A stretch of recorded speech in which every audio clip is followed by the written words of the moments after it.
Working Cows Podcast, episode 110. Welcome to the podcast that gives producers a platform to discuss and share paradigm-challenging practices. Practices that have increased the effectiveness of their operation and the joy that their families have received from this lifestyle.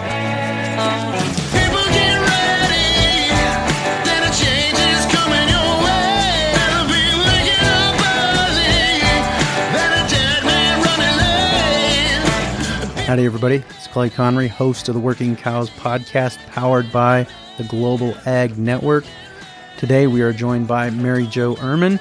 Mary Jo Irmen is author of Farming Without the Bank, as well as CEO of Fiscal Bridge, LLC, and all of that means she is an IBC practitioner. And what do I mean by IBC practitioner? She is a proponent of and agent who ensures people using the infinite banking concept, a properly structured whole life insurance policy. We're going to talk to her today about the excuses people come up with for not starting with IBC, a very useful tool for a cash flow strategy within a farm or ranch or any business. Really, there are a lot of different people using it different ways, but for now, let's talk to Mary Jo Irmen about people's excuses for not getting started with Farming Without the Bank. Mary Jo, thanks for joining me today on the Working Cows Podcast. Thanks for having me back. Yeah, it's great to have you back. I really appreciate you taking the time, squeezing me in with all your busy travel and such. So I know it's been a busy time of year for you, but I wanted to talk to you today about getting started and the objections to it. What are you hearing from people that say, it's not the right time, or I can't get started because of this roadblock? What are some of those common roadblocks that people are mentioning to you? I'm too old. It's not going to work before I die. I'm too young. My farm's not big enough. I don't have enough cash. Prices are horrible right now, right? It's every doom and gloom thing that you can think of. So if someone who wasn't too young or too old, they would always be able to blame the market. Right. Right. Exactly.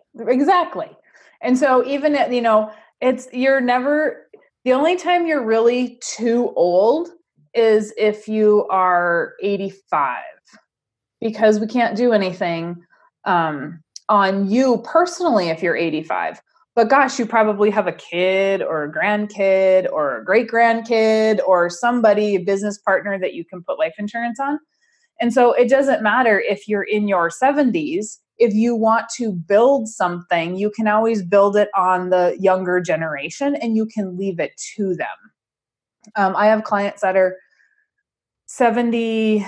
My oldest client was 77 when we issued the policy. And so obviously it has to make sense to do it on their life. This mentality of all or nothing, we want to be out of the banking system before we die. So it's not going to work for me because I'm too old. Well, it's a start for the next generation. You're not too old, but we need to think about the next generation. So if you're in your 50s, and those are the people that I hear it from the most, are the people in their 50s and 60s. People in their 70s don't call me unless they really are optimistic, right? And they go, oh, well, I don't care how old I am because I'm not really old. They're mentally young, and so they don't feel like they're too old. And then you get the people on the opposite side that say, I'm only in my 20s, and I have a very small operation. Can I use this? And I just got that email the other day. I only have 40 acres. I only have 80 acres. And yes, you can use this. Absolutely. You're going to have more than one policy. And if you've listened to anything that Nelson Nash has talked about, he had 49 life insurance policies. He didn't really start till he was 52.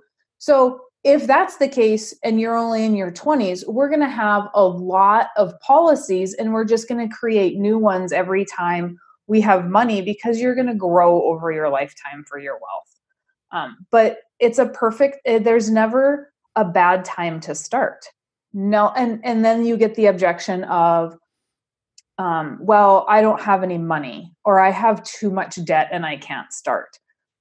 Really? Because if we really look at Nelson's book and we really pay attention to what Nelson was writing in there, he had $500,000 of debt at 23% interest in the 80s. So he didn't wait to get started. He found the idea, and he came upon the idea in the worst time of his life financially. And so that is when we look for a solution. That is not, if everything is going great, we don't ever need that solution. And what he doesn't tell us in the book is that he inherited another $300,000 of debt from a business partner who went bankrupt. So he actually had $800,000 of debt at 20% interest in the 80s. So is it too bad for you today? If you think it is, sure. But if you want to look for a solution, there's a solution. Absolutely. Yep. And that's what we're all about here on the Working Cows podcast. That's what you're all about with Farming Without the Bank and your podcast, which we're going to talk about in a little bit. But I want to make sure on the front end, we mention the fact that you have a new podcast. I'm really excited for that, and really appreciate some of the episodes that have come through already. So good stuff there. But continuing on down the road of these objections, do you think that some of the objections to infinite banking or farming without the bank are due to the fact that people don't understand the goal and the purpose of the strategy? I think some of it is, but I think that most of it, Clay, is fear. That because because you don't understand it, what is the fear to learn more? Why are you too scared to read the book? Why are you too scared to look at the numbers and to meet with me? Right? Because the only thing that's going to stop you is yourself. And so I will not meet with clients if they've not read my book or if they've not read Nelson's book. It just isn't going to happen because there's so much to learn there in order to get us to the next step. And so, I think it's just change. Like, some people embrace it, and the next guy is so scared that nobody else is doing it and it's not the norm, so we can't do it, And let's actually look at the norm. If you let me just step back a hair. Go ahead. Traditional, what we call today, traditional investing, traditional finance is the bank, 401ks, IRAs, Roth, the market, right? None of that really even happened. The market stuff, the investments didn't happen till the 80s. What makes them traditional?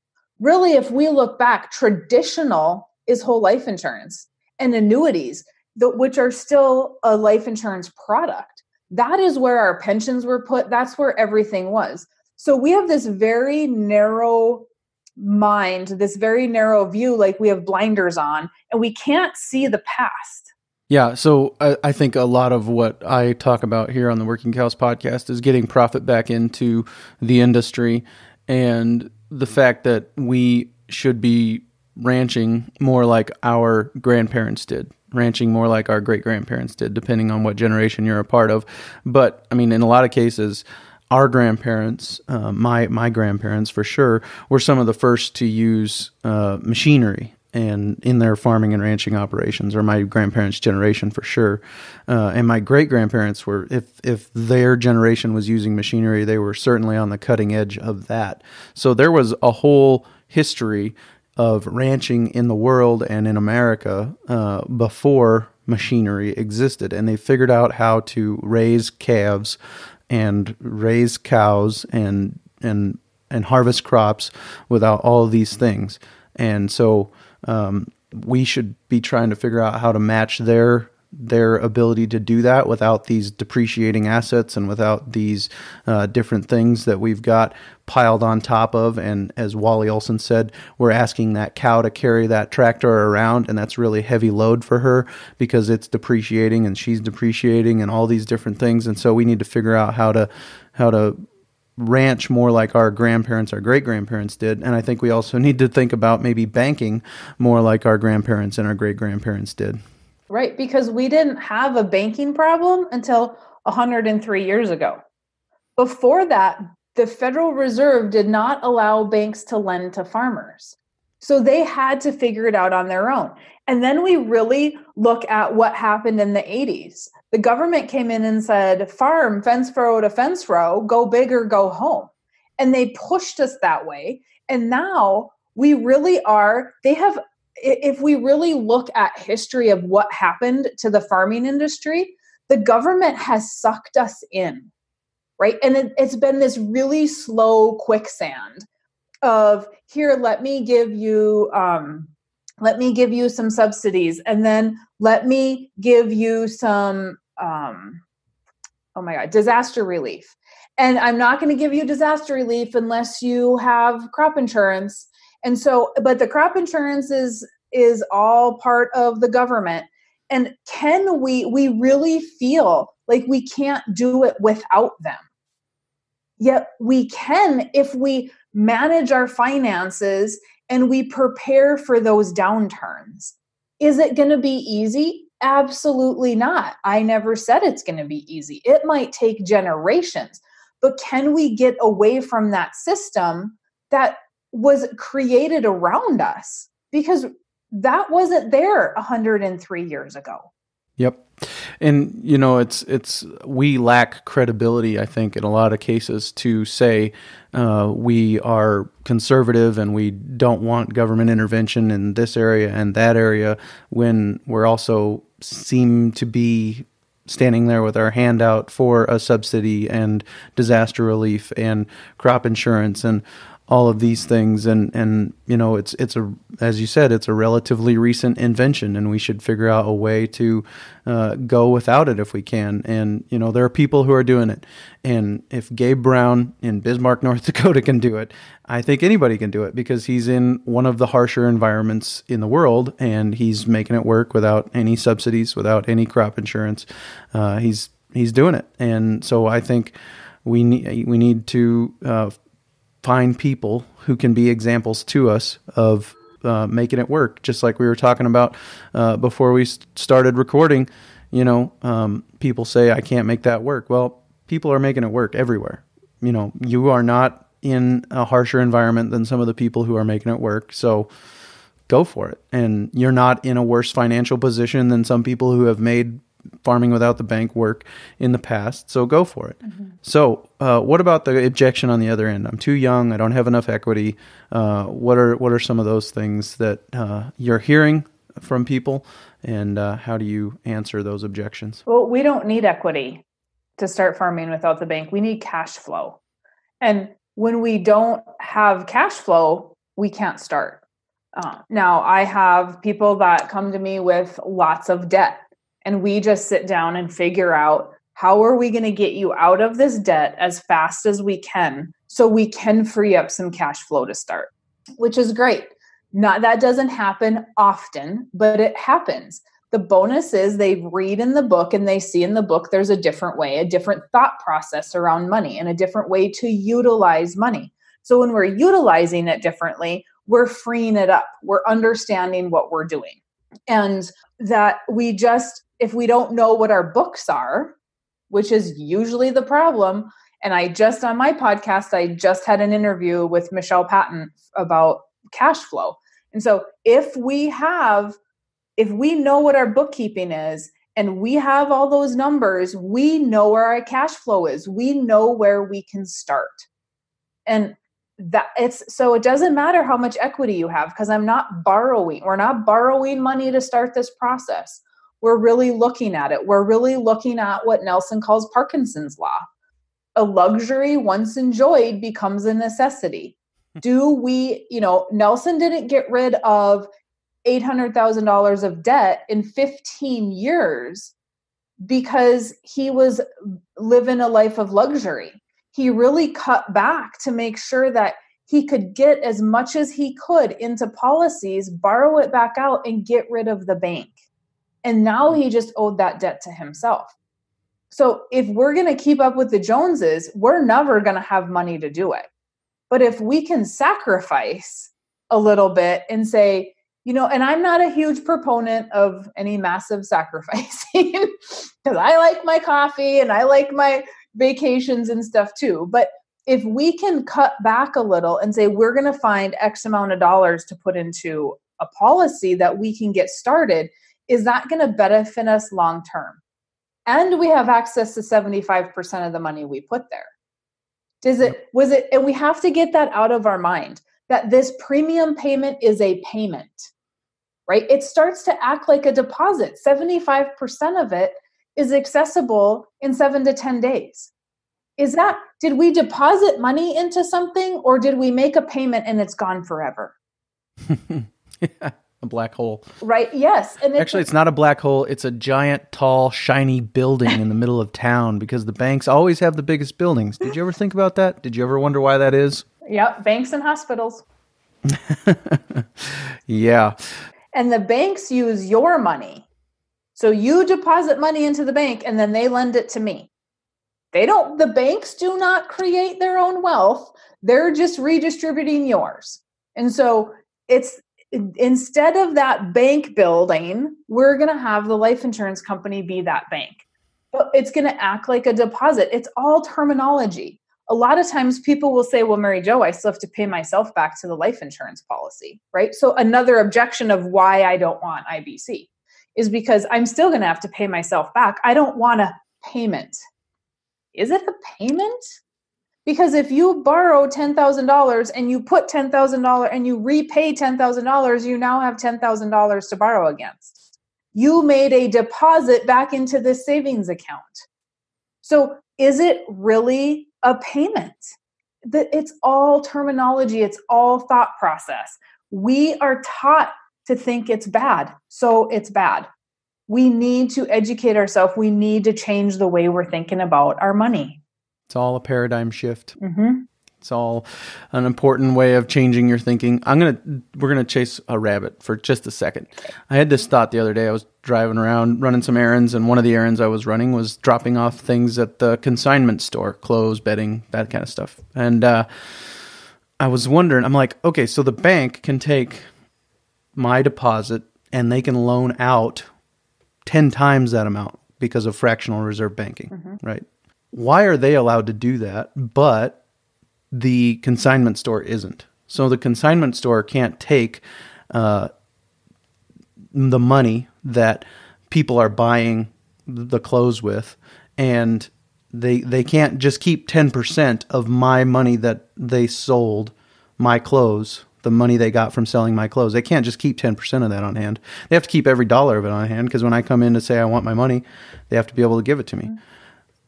The bank can't match every deposit they have on hand, because if everybody showed up and said I want my money, they've only got, whatever that is, if it's 10%. Right. Yeah, they've only got 10% of that on hand at any given time. And then why is it legal for the bank to do that, but it's not legal for the consignment store to do that? The consignment store owner, if they did that, would go to jail. If they took 90% of the revenue they got from selling my clothes and invested it, and did that with everybody else's, and then everybody showed up at the store on the same day and said, I want my money, they would have a riot, and the person who owned that consignment store would go to jail. For a Ponzi scheme, right? Which is what the Federal Reserve is, and what the fractional reserve banking system is.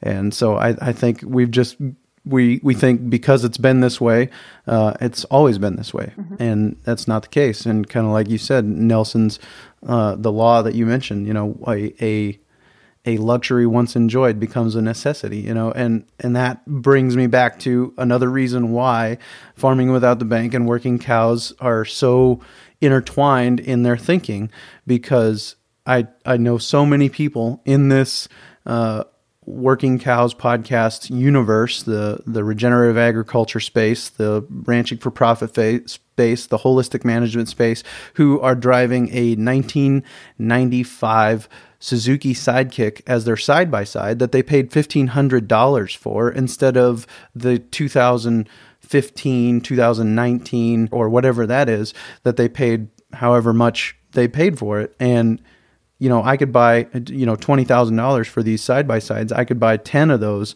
Suzuki Sidekicks before I have to pay for one of those side-by-sides, and taking that extra $18,500 I have laying around because I didn't buy the side-by-side and investing it into IBC. There you go. Right. But Clay, you have to pay taxes on that now because you didn't spend it. Right?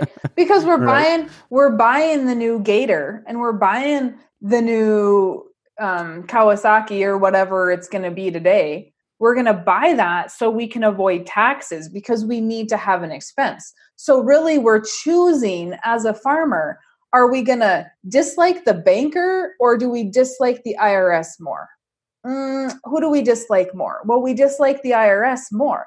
Instead of saying, thank God I made money this year, that I can pay taxes, we say, no. We're going to give the banker interest, and we're going to go buy something, or we're going to finance something so that we can avoid the IRS. So now we have to answer to the banker instead of the IRS. Yeah, our thinking is so intertwined. Yeah, because so I always say this. I'm just going to add this. I always say this. If you went down the strip, we have a strip here in Bismarck where John Deere is, and Kubota, I think, is over there, and whatever. I drive by it all the time. So red, green, orange, yellow, whatever. It doesn't matter what color paint you have, right? If you drove by and they had a huge sign out front, 15% discount on everything you buy today, would you stop in? And farmers don't think about this. Would you stop in and make that purchase? It's a 15% off everything. Most people would say, no, it's only 15%. It's not a big enough sale. But at the end of the year, if you're in a 15% tax bracket, that's all you're saving on that piece of equipment. The equipment dealers have a 15% sale. And it was funny because when I thought of that one day, I thought, well, am I right? Does it really work? Is it really that simple and it works that easily? And so I emailed the accountant just to make sure I wasn't going to say something that was not correct because my figures weren't right. And he said, yeah, that's right. He goes, but I've never thought of it that way. I'm like, that's exactly it. If you're in a 20% tax bracket, it's a 20% sale. If you're in a 30% tax bracket, it's a 30% sale. But if we're trying to as a farmer, if we're trying to write off every red cent we can and get our income to a negative, we're in a 0 to 10% tax bracket, right? Or 15% tax bracket, whatever the tax brackets are right now. Is that really a big enough sale? Think about that. Right. Now, if you didn't go buy that piece of equipment because you were saying, I'm going to make this payment, I am willing to make this payment to John Deere, willing to make that payment to the bank or Case IH, whoever. If you're willing to make that payment to them, why aren't you willing to put that into a life insurance policy and get started? Pay the taxes on it and get started. Because now, as a 50 or 60-year-old or even a 40-year-old, now we can hand discounted dollars to the next generation and they can start rolling that money. And we have a system where we don't need the government. We don't need the bank. We can self-insure, possibly in the second or third generation. Is that going to happen in your generation? No way. Not a chance is that going to happen. But it could possibly happen in that second or third generation, depending on what we're leaving for death benefit and the estate. I was going to say another proof of the intertwined nature of the farming without the bank world and the working cows universe of thinking is that one of the first things I learned in the High Plains Ranch practicum was the statement by the biggest Caterpillar dealer in Wyoming. Now, Wyoming is coal country, large machines harvesting lots of coal, and this guy was the biggest Caterpillar dealer in Wyoming. And he said, I learned a long time ago, if it's not a good business decision, it's not a good tax decision. And he said, manage for tax problems, manage to have to pay taxes, because that means you made money, and that is what we're after, where we want to profit. We want to make money, and we want to be able to have more left over at the end of the year than we started with, and we want to have to pay taxes, I guess. If that's the reality of the system that we're living in, we want to have to pay taxes. And so if it's not a good business decision, it's not a good tax decision. And so do you really need that? Is it really a good business decision to avoid those taxes? So that's a good rule of thumb, and I'm just basically restating something you already said. So it's just a cool community we're a part of, and I really appreciate that. So we don't need equity, we need cash flow. That's how you get started young. And so what are some of the exciting stories of people who have started young? We've already talked about your oldest client. What about some people who started young who are doing some exciting things with farming without the bank? Oh, I'm super excited I have some clients in New York that are 24 and 26, and they're doing some organic dairy. And it was super exciting to me. And we started them as clients shortly before Nelson passed, and they read Nelson's book. They read my book. They read Nelson's book. By the time they got to me, I think they had read everything that they could read on the subject and really, really dived in, and he got it. So the husband's like, we just put a huge amount of money to some debt. We need to pay ourselves back because that's what Nelson's talking about. And I said, yep, that's exactly what Nelson's talking about. And so it was fun because I got to email Nelson and say, hey, you would not believe, these are young people that get it from the second that they read your book. And he was absolutely thrilled to hear it. But then I come back to them in our second meeting, and he says, well, in the last 3 years, we've paid off $30,000 of debt. I need to pay myself back for all of that. So he creates an amortization schedule to pay himself back. And it's so exciting because he gets it and they know exactly what they're creating. And I was able to talk to them yesterday, and their first baby is due in November, and they're already like, how can we get started on the baby and have this policy on the baby? And a lot of times for young people, they're working off the farm and they have an off the farm job. That is a great opportunity to start, because now we have some income, some guaranteed income to start that policy. And we can sock a lot of money away, and we can always reduce premium later because the premium is very flexible. So we can always reduce that premium later, but let's get started while we have all that money so that we can position you to have something later. Or maybe we have an off the farm job and the young person is buying life insurance on mom and dad, because mom and dad are not taking responsibility for themselves and saying, we're going to buy life insurance to hand off to the kids. Instead, they say, no, Mary Jo's full of crap and we're not going to believe her and we don't want to learn any of this and whatever. So the young kid needs to take that responsibility, buy it on mom and dad, and save it themselves because mom and dad aren't saving it. So at the show notes page for today, workingcows.net/110, there will be links to my previous episodes with Mary Jo and my episodes with Carlos Lara and Nelson Nash. I was privileged to be able to, thanks to Mary Jo for setting that up, to sit down with Nelson for just over an hour just before he passed away, and was really thankful for that. But when I talked to him for the first time, he was talking about writing a book or working on a book about kind of the Bible's perspective on money. And something you've brought up a couple of times has brought to mind a passage from Proverbs 13:22 says, a good man leaves an inheritance to his children's children, but the sinner's wealth is laid up for the righteous. And I think that is talking about the fact that I think the first part is pretty self-explanatory, and IBC fits well with that strategy of not thinking just about you, but thinking about freeing up the burden that will be on future generations, because we're just in this generational loop of passing off this burden of buying the ranch or the farm back from the bank every generation, mm-hmm. and we can maybe break that cycle. So I think that's pretty self-explanatory about leaving an inheritance to your children's children and how IBC fits into that. But it says the sinner's wealth is laid up to the righteous, and kind of the wisdom literature way of thinking about things is to be focused on this world rather than the next is kind of the sinner's way of thinking, looking at this world rather than eternity, or even thinking about your children's future and some of those things, being self-focused on your own things and the things of this world. And the people who are focused on the here and now and the things of this world tend to be overextended. And then when financial trouble hits, their place and all of their assets gets gobbled up by the neighbor who was responsible.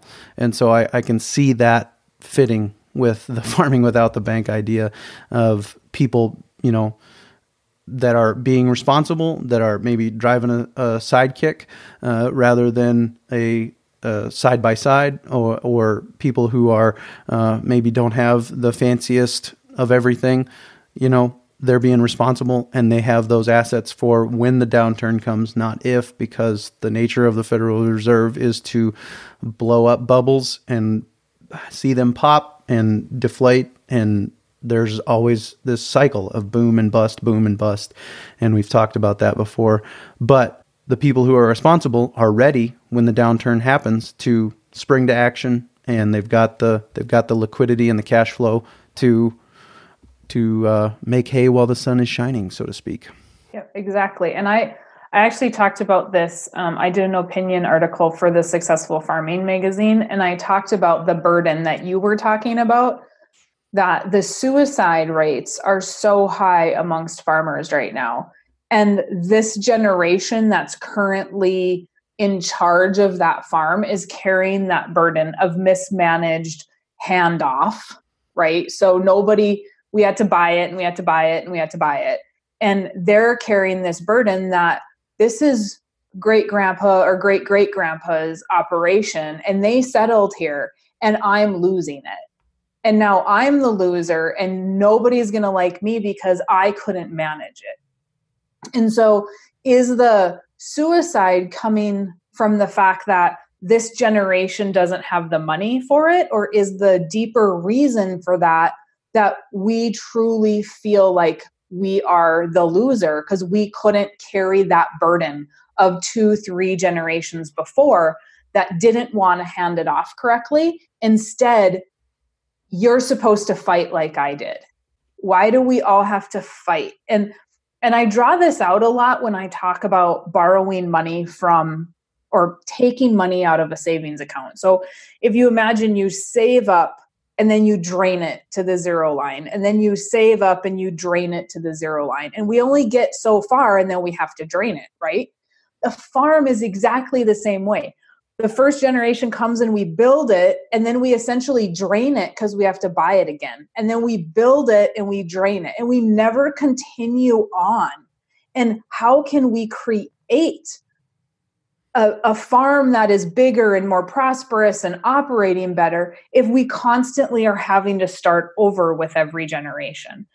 And I just accidentally happened to draw it out one day. And the visual was even powerful to me, that why do we keep doing that?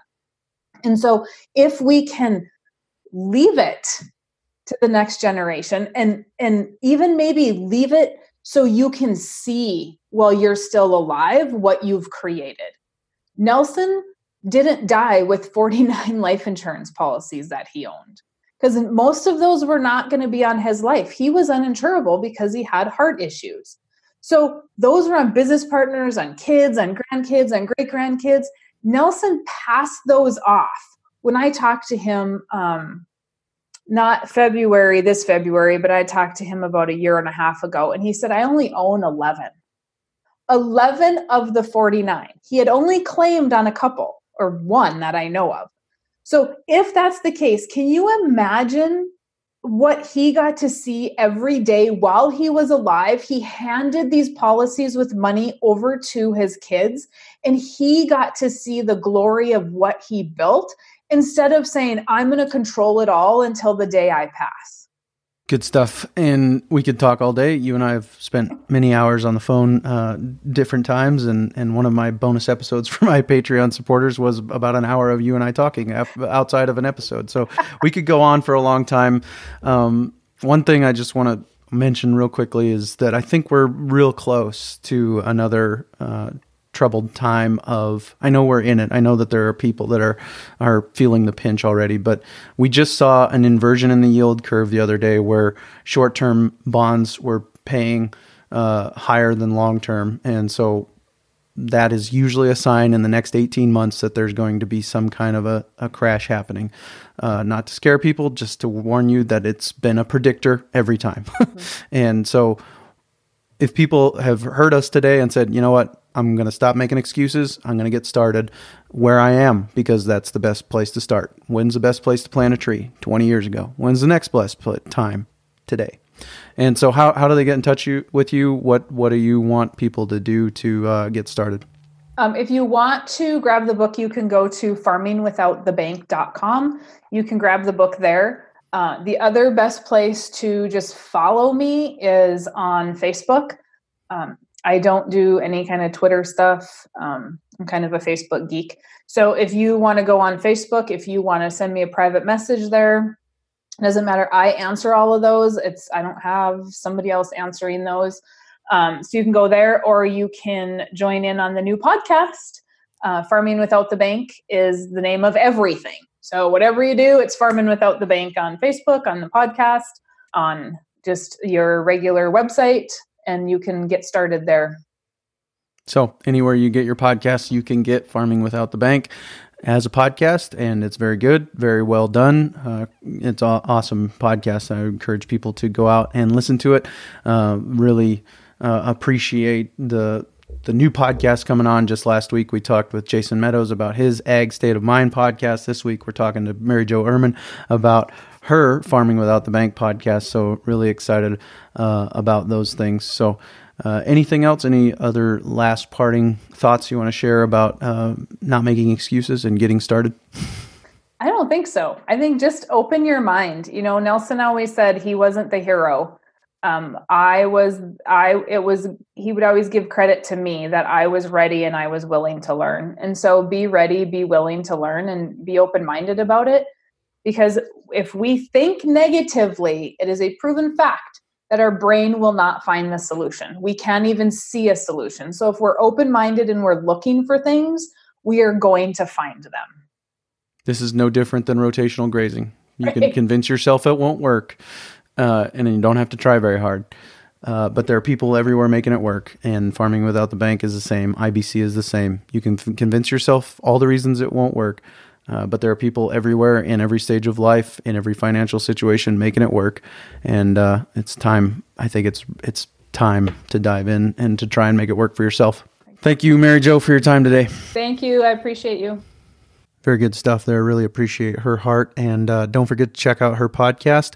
workingcows.net/110 will be the show notes page for today. And there will be a link to Mary Jo's podcast. So make sure you go check out her Farming Without the Bank podcast. Very well done, very well produced, and very compelling information being shared there about people and how they're using the infinite banking concept to free up their control of their own money in their ranch and farm businesses. So workingcows.net/110 will be a link in the show notes page to Mary Jo's new podcast at the show notes page for today. So looking forward to next week with Mark Tagg of Ag Boost, a service that is providing visualizations for people to help them interpret their genetic testing result information from their cow herd. So tune in next week for an episode with Mark Tagg of Ag Boost on episode 111 of the Working Cows podcast.